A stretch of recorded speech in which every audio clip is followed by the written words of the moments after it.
So I'm Ezzy Talk Sports here, proudly joined by Sonny Edwards, Lyndon Arthur, who just won a nice decision. How are you feeling?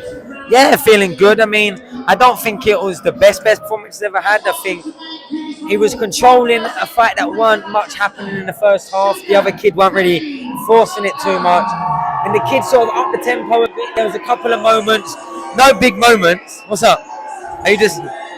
You okay? Right, I'm just going to finish this, okay? You alright? You going to stay there, yeah? Yeah, I don't think there was no too bad moments, and yeah, a little bit of working, probably around 6 or 7 or 8 for the other man, but Lyndon finished strong. I think in both the 9th and 10th round, I'm surprised that his opponent even made it to the final bell, so he needed that, but he's genuinely always got that in him. It's frustrating sometimes seeing Lyndon, because he's just doing stuff, and then in the fight it clicked, do you know what I mean? So, yeah. Good performance in the whole scheme of things.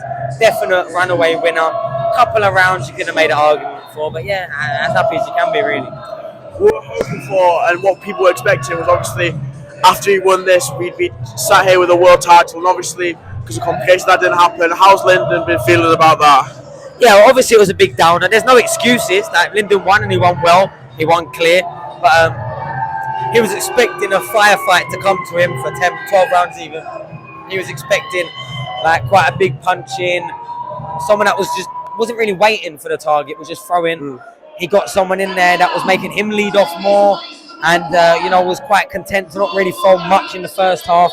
So I think it just brought a slight different performance out that he might not have been fully expecting, but that's boxing. Like it happens sometimes. He still wanted to fight. He fought.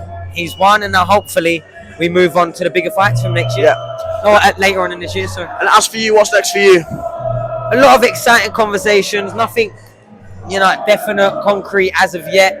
But, this should be by far and away my biggest year as of yet. I've been crying out for the big fights, I've been wanting the big fights, and I feel like, we're getting closer, definitely. Can you tease any names that might be close? There's names that I want, everyone knows. It's the Martinez's, it's the Bam Rodriguez.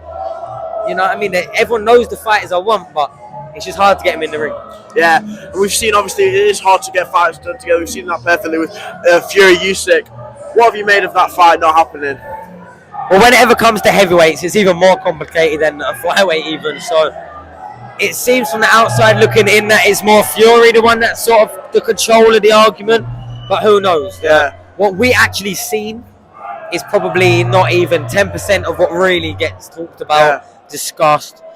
You'll be seeing back and forth videos while the private conversation is completely different. Yeah. I don't know where this one sits. I don't think 29th of April was ever happening. So, yeah, I think the fight will still happen later this year. And I don't think the reality is that it's going to be any later than what it originally was. I didn't believe 29th of April. I don't know many people in boxing that did. So I'm kind of just seeing that play out, and then who knows what. It needs to happen, I think. And when that fight does happen, if that fight does happen, who do you think wins? Obviously, there's two very, very good fighters at the height of their careers, at the height of their athleticism. There's a lot for both sides. Fury is a fantastic boxer. He's tall, he can hit hard, he's got a good engine. But then all the people, all the strengths that people give Fury can also be a weakness. Being that much bigger is a lot harder to power. Bigger target. A lot harder to be efficient. Bigger target. So when you've got someone as good as Usyk, nothing's a foregone conclusion. And when you've got someone as good as Fury, nothing's a foregone conclusion. It's the fight that heavyweight boxing needs to see, in my opinion. I don't want to keep you too long. Ezzy Talk Sports here with Sonny Edwards. Thank you very much for the interview. No, I appreciate it, man.